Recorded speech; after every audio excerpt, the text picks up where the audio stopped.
is like cancer. So the first procedure is to ward the patient to make sure that you're not allergic to any of the drugs. They gave me the rituximab drug, and then I just started itching everywhere. I could feel it when I looked. The skin was all red. There was huge hives. It would start from like my back and start progressing all the way down the body. So I was quite allergic to it. So for the remainder of my chemo rounds, I was warded in case of further complications or side effects from the drugs.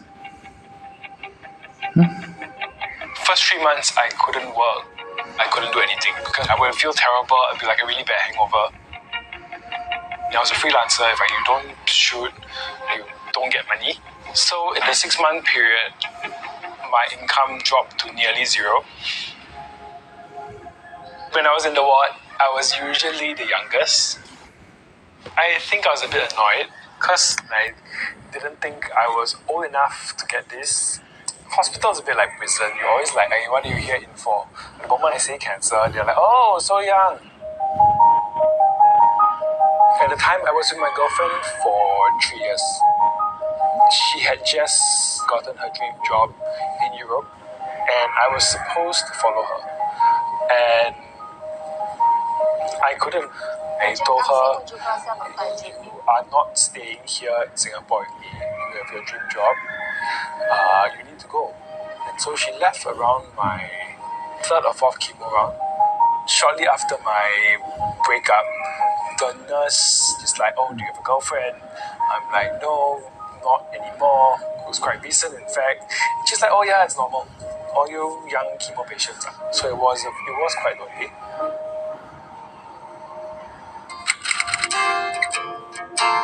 We've actually known each other even way back when I was 16, and we reconnected 12 years ago in Bangkok actually. I was celebrating my 30th then. Oh, so now you all know my age. You were partying too much and then we missed our flight. And then he crashed my birthday and my party after, so that's how we reconnected. And then it was very gradual, and we started eventually going out. Eugene is the kind of person that likes to think a lot about things and analyze things, and so we had a lot of conversations about marketing stuff.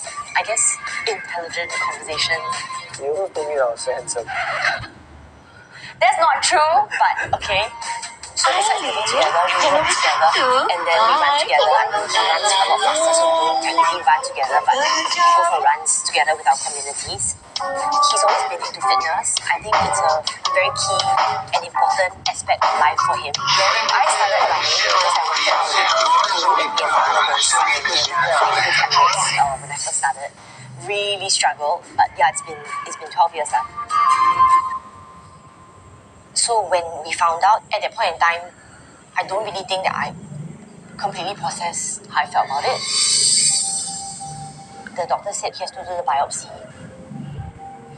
When the doctors confirmed that it's stage 4 cancer, that kind of like was really hard. Because I mean, it hit me like right then, and then I wasn't with him, I was with my friends, and then I just wanted to rush back to the hospital to see him.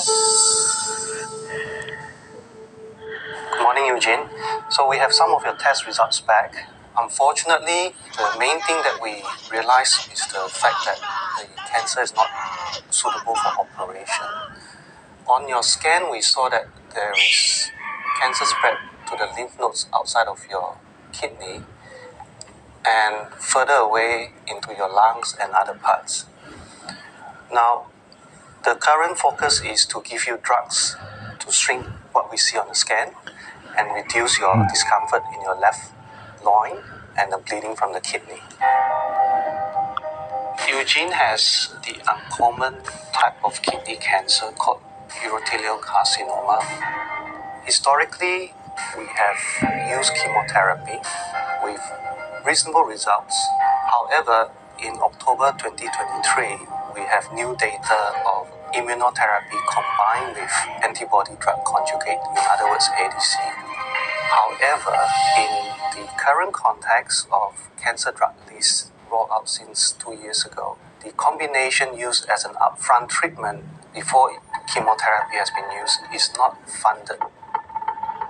Obviously, for me, the main priority is to get the best treatment. Then, to me, it's not even a discussion of finances because we will find the money no matter what.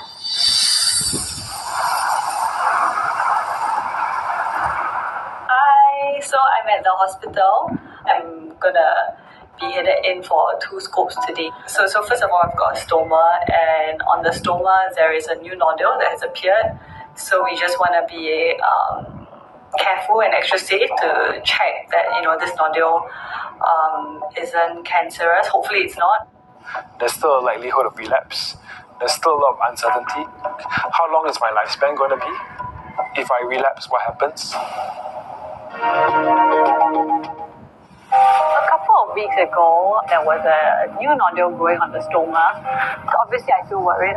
ADC is a bit more like a homing missile. You hope there's a good chance of efficacy. Every time I look at it, I'm just like, whoa, this is like 20K. During my chemotherapy, I'll hug the toilet bowl, puke at least 10 to 20 times a day. My cancer is, at this point, incurable. Fighting Cancer. Tonight on CNA. It was once built as a living paradise. That's a combination of tourism, leisure, healthcare, education, low-carbon city. Malaysia's forest city could now be stuck in development hell. A lot of media has called this field mega ghost town city.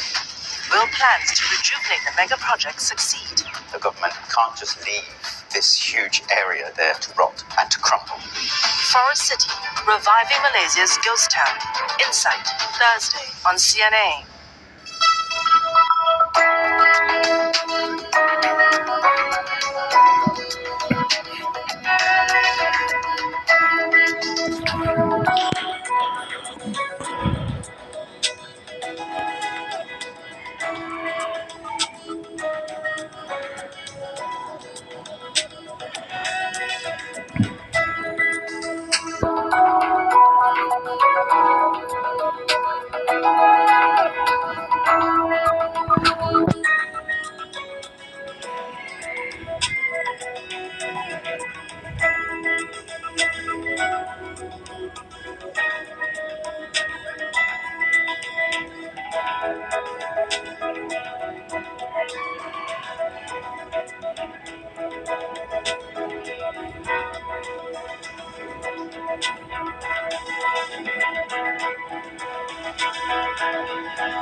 Asia Now. It's 8 a.m. in Singapore and Hong Kong, 5:30 in New Delhi, and 7 o'clock in Jakarta. I'm Grace Shin, and at this hour, the feud between Donald Trump and Volodymyr Zelensky deepens, with the U.S. president saying the Ukrainian leader's presence is not needed in talks to end the war with Russia. Mr. Trump now saying Ukraine is getting close to signaling a critical minerals deal as payment for Biden-era wartime aid. And Hamas says it has handed over the body of Israeli hostage Shiri Bibas, whose earlier misidentification again threatens the fragile ceasefire deal in Gaza. Israeli forensic teams now preparing to examine the body to confirm its identity. And the first in-person update from doctors treating Pope Francis. They say the pontiff is not out of danger and will remain in hospital for at least another week.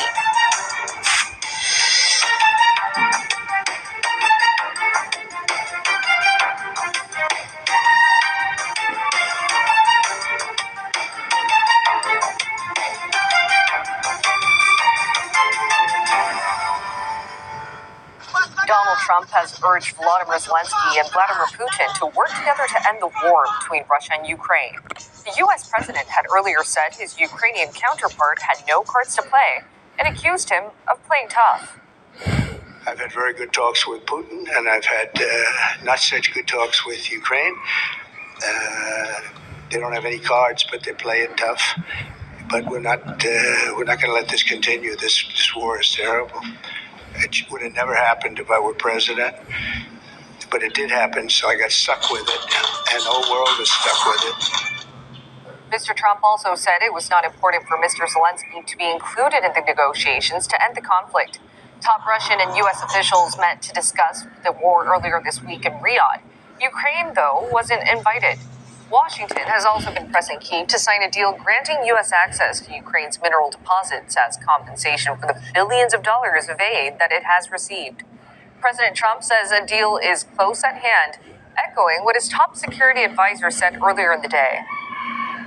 Here's the bottom line. President Zelensky is going to sign that deal.